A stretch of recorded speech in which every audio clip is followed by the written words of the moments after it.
The HP Omen sequencer. Welcome to the world of premium optical switches. What up my awesome viewers, I'm Real Gian and welcome to my channel.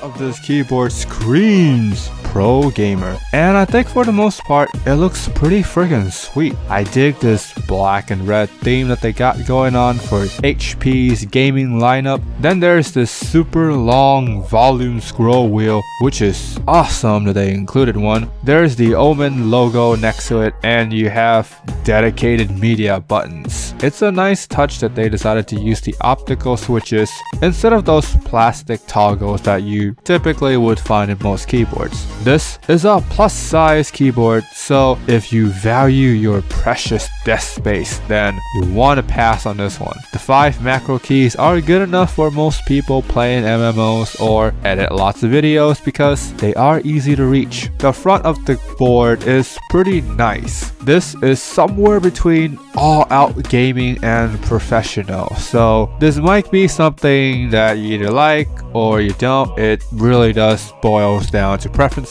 I think a good majority of people in the community would prefer a more professional font than a gaming one. I think I stalled long enough, so let's talk about the layout. Let's talk about that spacebar. The layout for this keyboard is special. For the most part, it's your ISO layout, which is gaining popularity, and I think more and more manufacturers are developing custom keycaps for this layout. Then there's the spacebar, which pretty much kills the entire layout with just how big the damn thing is. Looks wise, the keyboard is done for. Feels wise, that's a different story. Also, you get rings around a WASD, which is another touch to show that this keyboard is a gaming keyboard, but I do think the macro buttons speaks for themselves.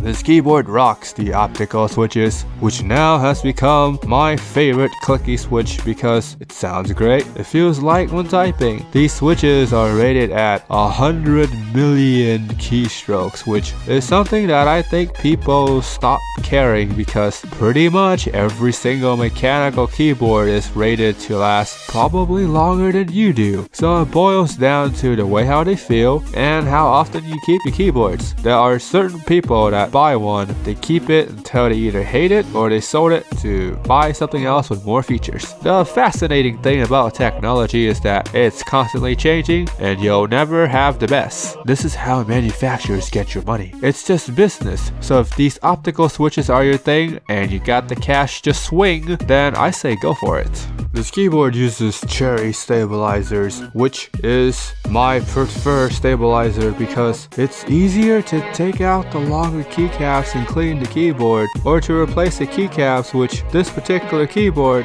I think you're gonna have a pretty tough time trying to find keycaps in the aftermarket that would actually support this keyboard. Then again, if this keyboard ever gets popular enough, that might be a different ball game. If you're in a long time viewer and you already know my gripes about the Co-Star stabilizers, if you're new to my channel, then welcome, enjoy your stay. And my gripe with the Co-Star stabilizer is that they're very annoying to take out the longer keycaps because they have these metal wires and these little freaking plastic pieces that if you happen to replace the keycaps and you don't arrange them properly, they don't fit. So it's like trial and error until you get them in the right way. With the cherry stabilizers, you completely avoid that hassle, but you are sacrificing that extra bit of crispiness when pressing the longer keys. As for the keycaps, they use the typical thin ABS caps that is found in most mainstream gaming keyboards. This is another one of those things where if you're a long time viewer, you already know my 2 cents on these keycaps. But if you're new, then there are other keycaps in the market that offer longer durability, such as the double shot ABS, which is similar to this one, and there's another layer where the font is. Since you are paying $180 for this keyboard, you'd think they should swing for the double shot PBT caps, which last much longer and feels much better in my humble opinion.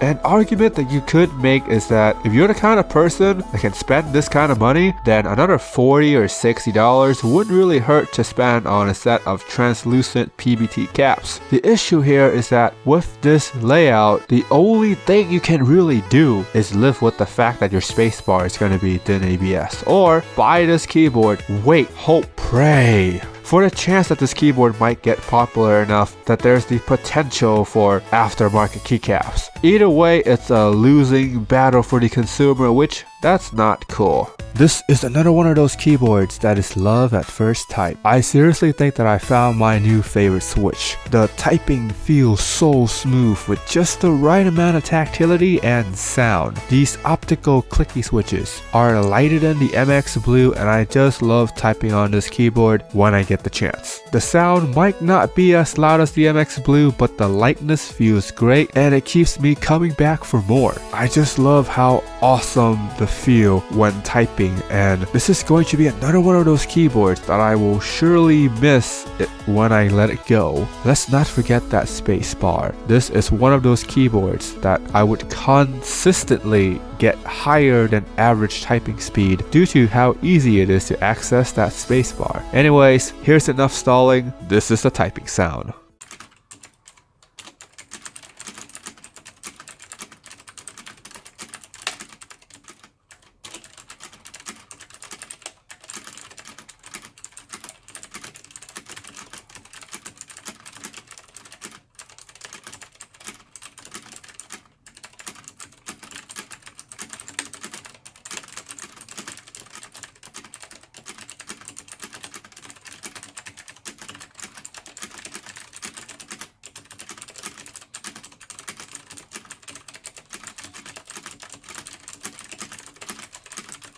The back of the keyboard, the flip-up feet is made of rubber material that's used to keep the keyboard planted, so this means your keyboard will be planted at both angles during heavy gaming and typing situations. Besides that, the back actually has a really cool design with the Omen logo and those triangle figures. The sad thing is that pretty much 99% of you won't be looking at that unless you are part of the 1% that stares at the back of your keyboard before beginning to use it. If you are, then put a comment down below and be proud that you are the 1% of something. Anyways, you do get a USB pass-through, which is freaking awesome because someone like me that uses a did I say PS? I mean USB pass-through a lot. The cable is thick and braided and the USB tip is silver, so this is the best combination, at least according to the community. You also get this little plastic cable management rubber that can easily be lost, so keep that in a safe place.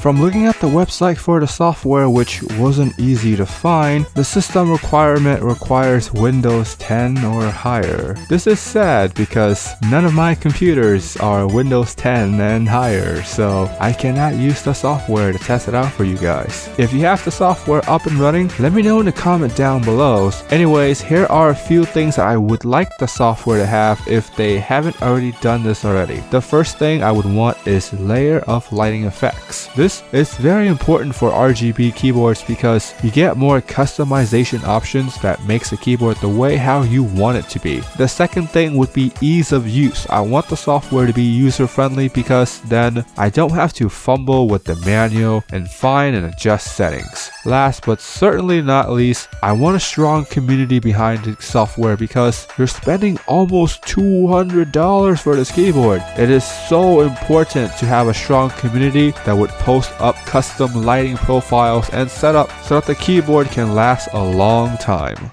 When it comes down to it, you're spending a huge sum of money for a keyboard, and this is something that you have to be the one to justify with logics after you bought it with your emotions. On the one hand, the switches are some of the best ones that I type on, and the features that I do get for the money is really nice. I don't think I can find another keyboard that has blue optical switches and a USB pass-through, at least not yet, so this is a pretty freaking sweet combination. There are dedicated media controls and macro keys for those that hate having to hold the function buttons to use those access keys. There's a super large volume scroll wheel which does make a great conversation starter. Hell, I think the keyboard itself is a great conversation starter, so you have that going for it, which is nice. $180 is a lot to ask for. So the thing that really stops the keyboard is probably the software. How is the software? Is there a large community behind the software that would post up custom lighting profiles? If it is, that's great. Also, there should be layering of lighting effects, if they haven't done that already. Personally, I can't see myself swinging for something like this because that spacebar, even though it feels great, it's